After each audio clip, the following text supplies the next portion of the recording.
I heard you correctly, did you say that you or AARO pushed back on the Schumer rounds amendment when it was proposed last year? That seems to be a big mystery as to how it was, shall we say, watered down. Other people say gutted. So let's be clear about how the process works in the United States government.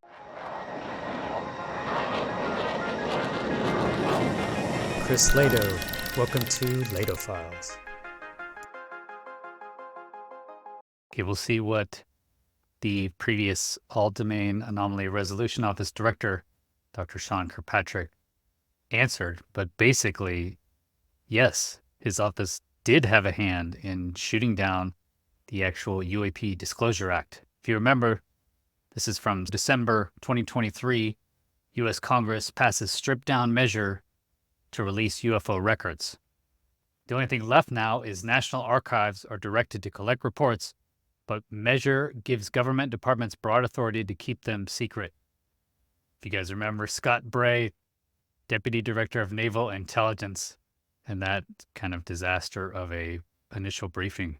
So yes, this was from December 2023. If you guys remember this, if the truth about UFOs is out there, the American government doesn't want you to see it just yet. Just months after U.S. Space Agency NASA appointed a research director of UAP and promised more transparency about what it knows, the U.S. Congress has acted to throttle the flow of information that ultimately reaches the public. They did. They really shot down the measures to create a presidential commission to review UFO records and to order the Department of Defense to declassify certain records related to publicly known sightings of unidentified aerial phenomena were stripped from the sweeping defense policy bill that passed Congress on Thursday with bipartisan support. So it was shot down. We assumed it was defense contractors. We'll see if that is actually the case. So the only thing that was left were provisions ordering the National Archives to collect reports of unidentified anomalous phenomena, technologies of unknown origin, and non-human intelligence. They should turn that in by October 18th. But giving various government departments broad authority to keep the records secret. So they can keep it secret, but apparently they have to give it to National Archives. It follows claims from whistleblowers during an eye-raising congressional hearing this summer that the government knew more than it was letting on about its work on UFOs and had evidence of non-human beings gleaned from a top-secret, decades-long program. We got totally ripped off. We got completely hosed. They stripped out every part, the Tennessee Republican Congressman Tim Burchett said of the bill, according to the New York Times. Burchett said the intelligence community had rallied to kill his proposal and, in other comments on Thursday, blasted House colleagues as gutless because they won't stand up for legislation before them. So Burchett said here it's the actual intelligence community. Let's see how Sean Kirkpatrick answers this question on his interview with journalist Marik von Rennenkampf. So allegedly, Dr. Kirkpatrick, after leaving the All-domain Anomaly Resolution Office director position, he retired and then works apparently at Oak Ridge National Laboratory. It's a federally funded research and development site in the United States.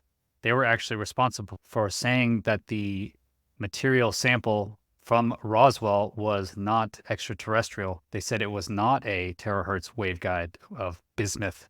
I did a recent video on that as well. Oak Ridge is manned by Battelle. Can't make this stuff up. So here is Dr. Kirkpatrick with Marik von Rennenkampf.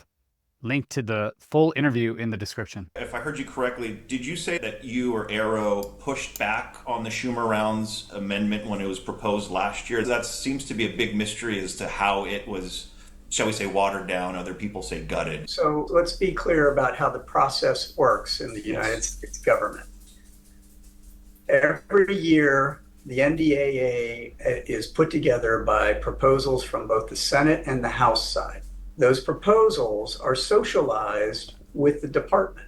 The department then gets an opportunity to write a reclama that goes back to the Hill that says, hey, this is not a good idea for these reasons. Or this would be better if it was written this way. Or, yeah, we just can't really support this because of these resource constraints or whatever the case may be. And that is true for every piece of the NDAA. It gets farmed back to us and we get to, or the department, to go look at that. As AARO, the pieces of legislation that were written about AARO come to us, and we are allowed to write our thoughts and disclaimers. And Sure. so we wrote exactly that. Look, this is duplicative of language you gave us in 22. Got it. Let us finish the thing that you told us to do the first time before Yes. you write additional legislation. Got it. Did that, And if I so, may, yep, yeah, go ahead. no, Did no, that but apply, did Arrow's, let's say, commentary on this reclama, did that extend to the review board? Is that what you see as duplicative? I'm sure you're, sorry, let me provide background. I'm sure you're tracking the proposed supposedly yes, blue ribbon panel, right? Was that yeah, something yeah. that It's the Arrow opined same. upon? It's the same. Exactly. We said the same thing on that. We're like, Got why it. do you need that? Look, Arrow, look, everybody needs to understand Arrow is a congressional creation. Yes. Yes. Arrow is there to answer the congressional direction to go do these missions. Right. They were given authorities and resources to go do that mission. Yep. And what's happening is Congress is getting fed, continual misinformation about what is happening. Right. And as a consequence, they're not waiting. One, they're not waiting for the mission to get executed. It does take time to go through all of that. Yeah. Two, many of those senators have never even asked for an update. Yeah. By the time I had retired, I mean, Schumer had never asked for a briefing. He never got anything from Arrow directly. Yeah. So they never asked the questions. Nobody had an opportunity to answer them. Yeah. And now they're going to go, well, let's just write more legislation. Right. Well, Right. that is wasteful, right? Because now you're whipsawing the department and the IC and the rest of the interagency to try and convincingly answer them on there is nothing there. There has nothing been turned over. Yeah. And you can't prove a negative. Right. Right. So, this is not going to end. The UAP Disclosure Act had very strong and forceful language. If you look, this is from the colloquy from Senator Rounds and Schumer. We have also been notified by multiple credible sources that information on UAPs has also been withheld from Congress, which, if true, is a violation of laws requiring full notification to the legislative branch. They also said the United States government has gathered a great deal of information about UAPs over many decades, but has refused to share it with the American people. That is wrong and additionally breeds mistrust. So what we're seeing is two polar opposite perspectives. The UAP Disclosure Act coming from the argument that the government has gathered a great deal of information over many decades about UAPs and is not sharing it with the American people. Sean Kirkpatrick says right there that his office, the DoD office, effectively shut down, or at least recommended to shut down, gut, if you will, the UAP Disclosure Act. Why? Because it was duplicative. AARO was already told to do the work, right? They were doing the work. They weren't given enough time to go and actually investigate, right? Although Kirpatrick has said many times that they've found no evidence of NHI or extraterrestrial intelligence. He said that right away. So that's his perspective going in, is that there is no possible way there's any non-human intelligence.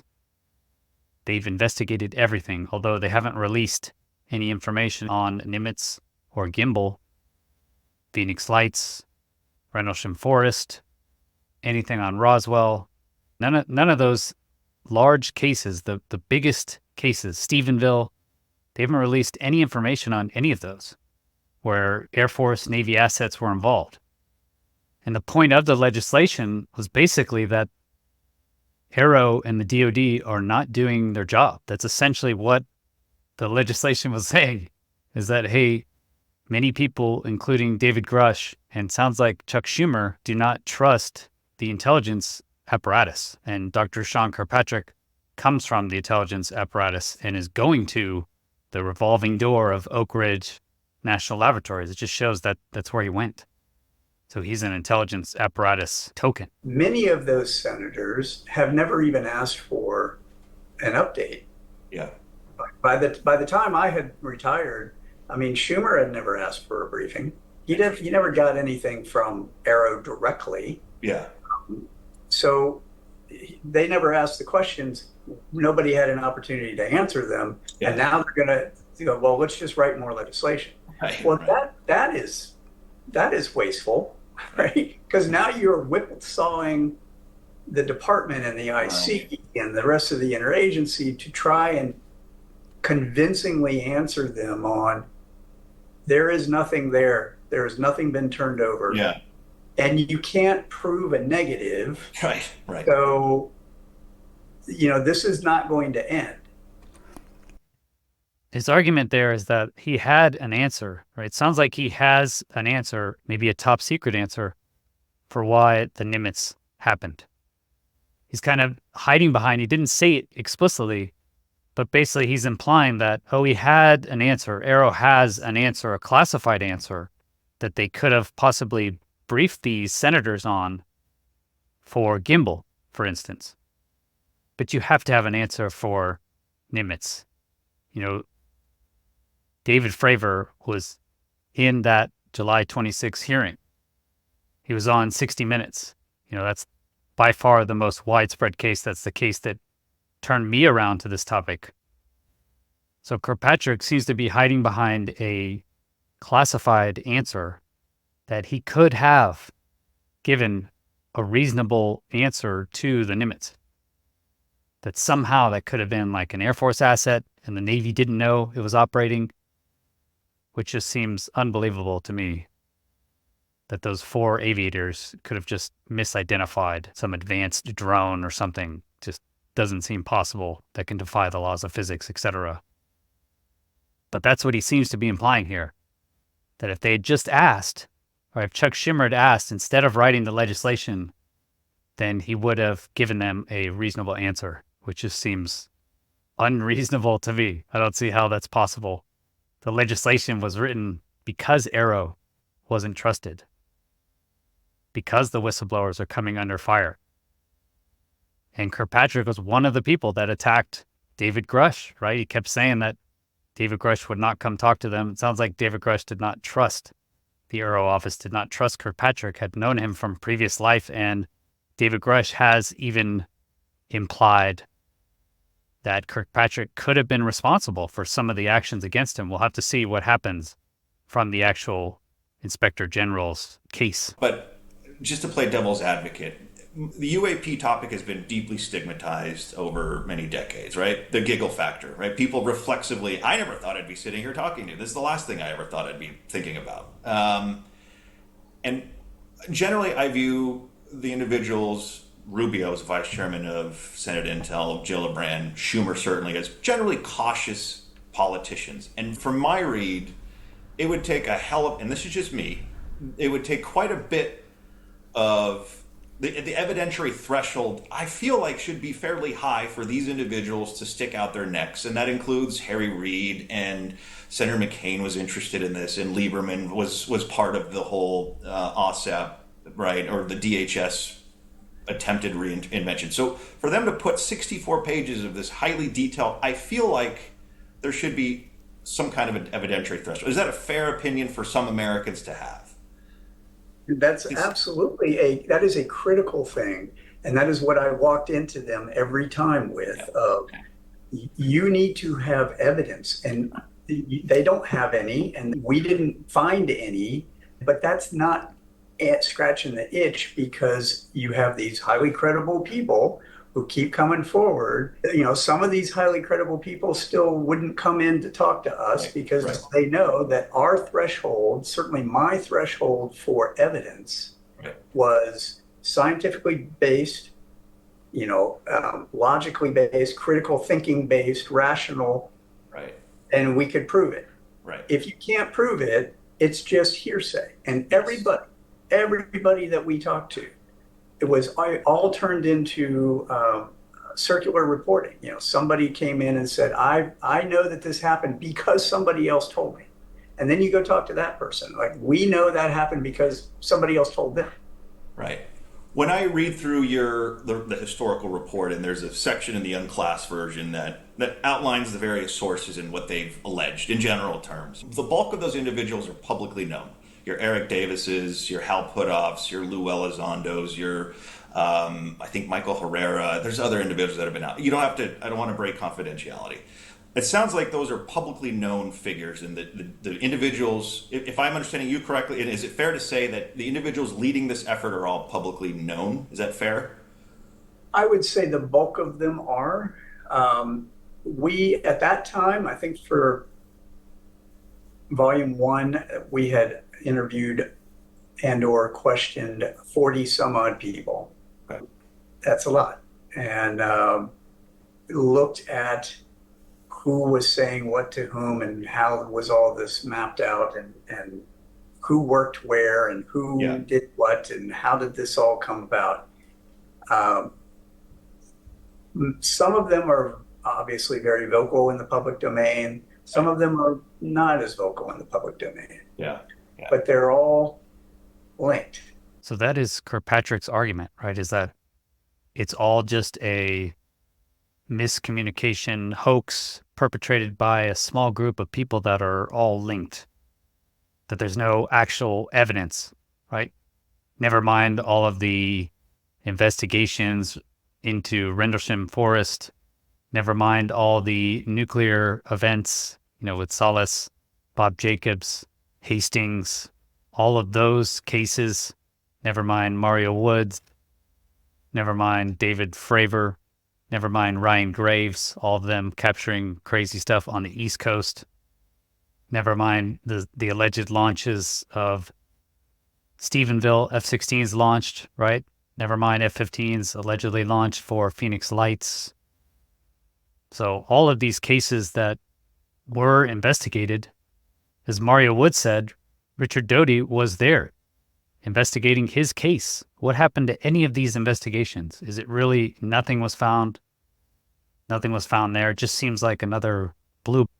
Like Kirkpatrick said there, initially he said our requirement for evidence, and then he changed it to my requirement for evidence is this, this, and this, right? It has to be real. You have to bring the evidence to us. Not that we're going to go and actually investigate the evidence. We're going to talk to people and we're going to come up with the conclusions that we had going in, that this is not possible. And then we're going to write to Congress and we're going to let them know that the DoD does not endorse this UAP Disclosure Act, and we will support shutting it down. So the actual intelligence community, the DoD, fully supported shutting down or hamstringing, gutting, if you will, the UAP Disclosure Act. And I'm sure, as Kirkpatrick has said, makes well known in this hour-plus long interview, that he supported gutting it. Quite interesting. Thank you for watching. Please hit the like button. It really helps, and it's free. Consider subscribing to get future notifications of when I release videos. And you might like this video. If you want to support the channel, join these great people over here, get exclusive bonus content, then click this button here, patreon.com/Chris Lehto, or become a YouTube member. If you want to continue the discussion, go to UAP Society Discord. Links are all in the description. Have a great rest of your day. Peace.